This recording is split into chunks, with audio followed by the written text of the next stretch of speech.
রাধা গোবিন্দের জীবন। নিত্য পূজিত হন সকাল সন্ধ্যে।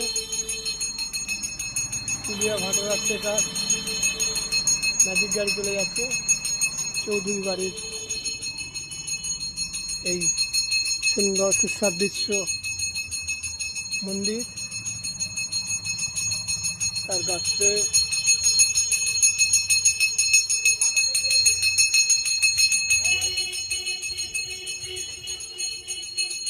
বিকালে উনি পূজিত হচ্ছেন।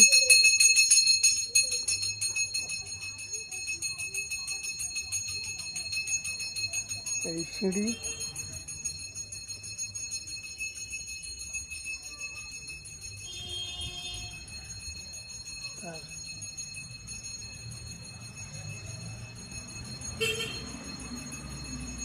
আরো একটা ঠাকুর দেখাবো।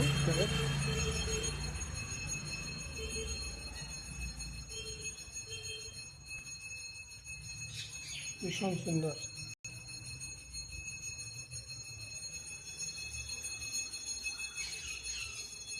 শিব। এবার ঠিক বাইরে থেকে যে দৃশ্যটা আপনারা দেখছেন,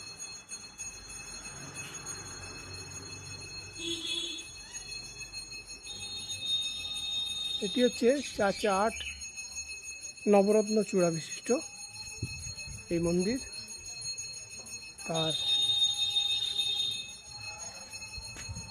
মন্দিরের থাম,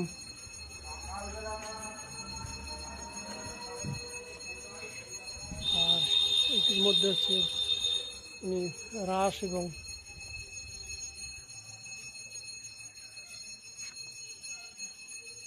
অন্যান্য উৎসবে